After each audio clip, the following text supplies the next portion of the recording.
E aí, pessoal, tudo bom com vocês? Espero que esteja tudo ótimo, como sempre. E hoje a gente tem uma notícia muito interessante. Um tempo atrás eu gravei um vídeo a respeito do modelo padrão das físicas de partículas, que era o modelo mais avançado que a gente tinha hoje em dia. E, bom, aparentemente esse modelo vai começar a ser questionado nos próximos meses, quem sabe nos próximos anos. O que acontece foi que um experimento feito na Fermilab, laboratório nomeado em homenagem ao físico nuclear Henrique Fermi,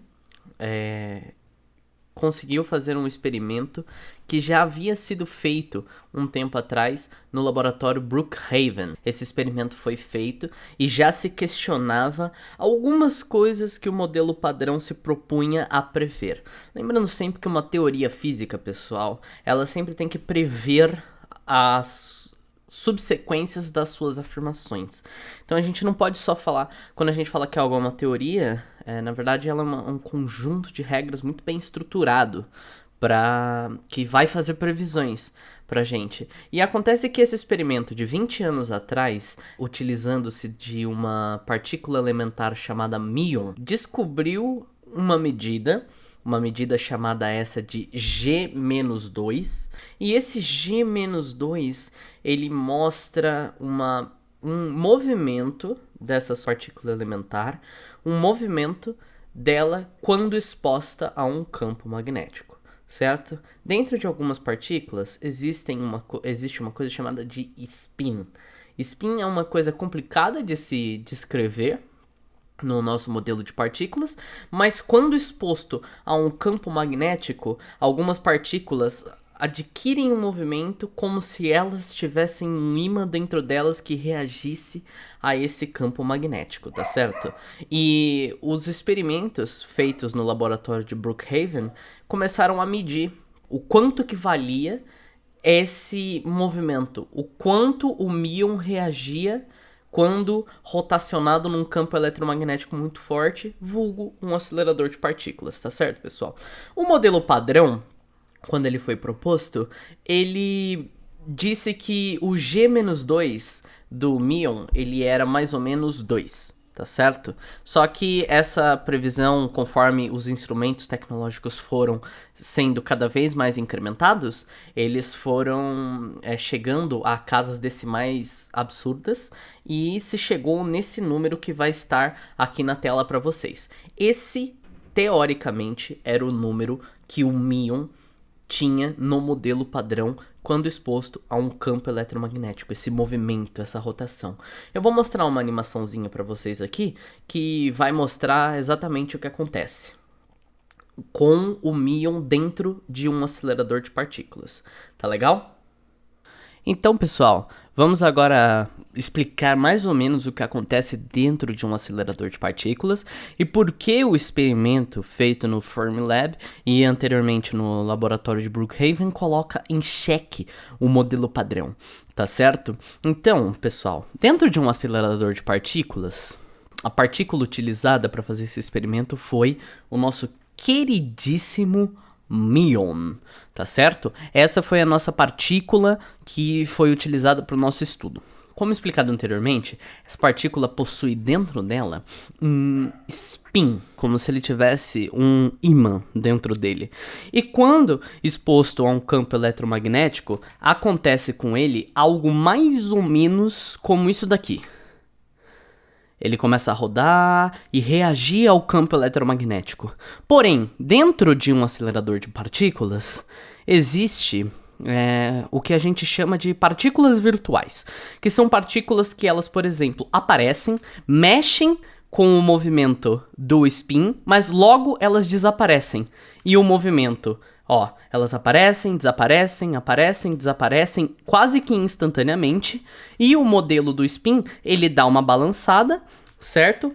Depois que elas desaparecem, o que acontece é que o spin continua com um movimento normal dentro dele. E isso já era previsto dentro do modelo padrão, tá certo? O que acontece é, com o somatório das forças que existem dentro do modelo padrão e fazem com que o míon gire até uma certa velocidade, esse movimento do míon dentro do acelerador de partículas possui um nome. O nome disso daí é G-2, tá certo? E foi isso que foi medido com o acelerador de partículas no experimento na Fermilab. E o modelo padrão, ele previa uma velocidade, digamos assim, um tipo de giro, ok? E o medido pelo Fermilab foi maior. Ou seja, é como se eu estivesse girando um peão, ou naqueles vídeos em que a pessoa começa a girar uma bola de basquete. O que acontece quando a bola de basquete, quando ela começa a parar de girar, o cara vai lá e dá uns tapinhas pra ela continuar girando. E ela continua dando uns tapinhas. Imagina que esses tapinhas são as interações que acontecem dentro do acelerador de partículas. Então o míon tá lá rodando, aí ele recebe uns tapinhas pra acelerar, e depois uns tapinhas pra dar uma paradinha, mas aí depois uns tapinhas para acelerar de novo.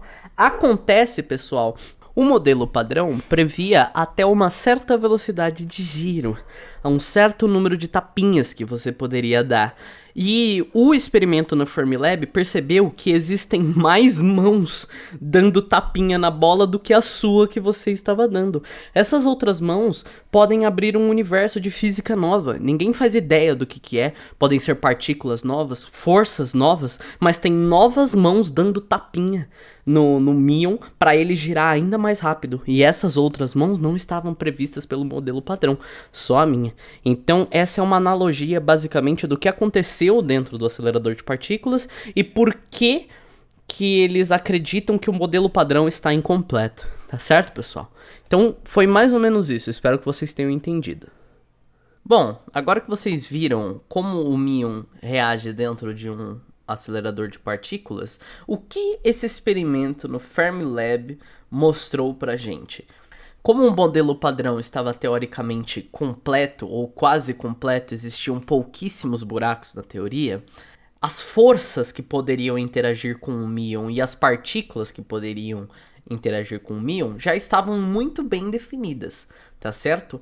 Porém, o que o laboratório de Brookhaven há quase 20 anos atrás descobriu foi que o míon estava interagindo com alguma outra coisa. Não era possível. Com o valor que ele estava adquirindo, tinha alguma outra coisa, tá certo? Todas as coisas, ou melhor dizendo, todos os elementos propostos pelo modelo padrão, somados juntos, não seriam capazes de dar tanto movimento assim para o míon, quanto o analisado no experimento de Brookhaven.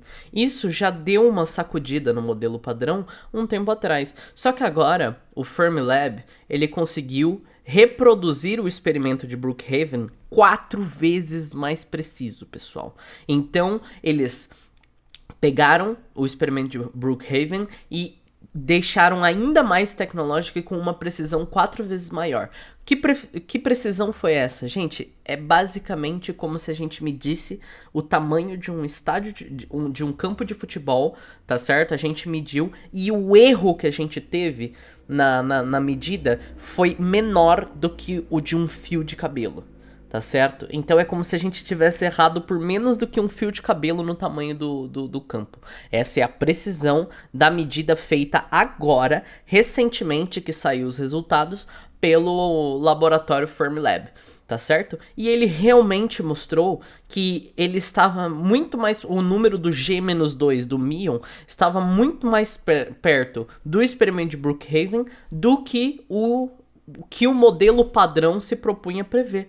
Então, isso só mostra pra gente que, muito provavelmente, existem outras partículas que o modelo padrão não previa que existia, ou existem até forças que o modelo padrão não imaginava prever. Hoje em dia, nós temos 4 forças fundamentais no nosso universo, e se você quiser saber um pouco mais delas, eu falo num vídeo de física de partículas que deve estar aparecendo aqui no card, tá certo? E elas são a força gravitacional, a força eletromagnética, a força fraca, nuclear fraca e a força nuclear forte. A força nuclear forte é responsável por deixar o núcleo unido. A força nuclear fraca é a que permite o decaimento atômico. A força gravitacional são as forças que agem em grandes corpos de grandes massas. E as forças eletromagnéticas é basicamente 99% do nosso mundo. Hoje em dia são forças eletromagnéticas que atuam no nosso mundo físico, tá certo? No nosso mundo. E isso mostra propor uma força a mais que está mexendo com o Mion. Pode ser uma força que só haja no mundo subatômico, mas isso pode trazer sérias mudanças para o modelo padrão e para tudo que se foi desenvolvido até agora, tá certo? Então o que isso significa? O que o Fermilab pode dizer pra gente? Que todo mundo que trabalhou até agora no experimento ou no modelo padrão de partículas pega seus trabalhos, rasgam, queimam seus jalecos e fala acabou tudo? Na verdade não, porque não é assim que se faz ciência, pessoal. Então, o experimento do laboratório Fermi, ele vai ser repetido mais 5 vezes até o ano de 2022, porque é assim que se faz ciência. Uma vez rodado o experimento, e mesmo que a incerteza tenha sido menor do que um fio de cabelo, não é assim que se faz ciência, pessoal. Não é rodando uma vez o experimento que a gente vai poder tirar conclusões precipitadas sobre isso. Então, sempre pense bem. Isso faz parte do método científico. Então, sempre que alguém disser, por exemplo, que uma vacina não funciona, ou de que a Terra é plana, ou algo do tipo, lembre-se que as constatações científicas que nós temos hoje, tanto físicas, químicas, matemáticas, biológicas, elas foram testadas e provadas milhões e milhões e milhões de vezes. Nada é tirado uma conclusão precipitada. Nada na ciência é baseado no achismo. Eu tenho uma forte intuição de que isso acontece. Não é exatamente assim que funciona.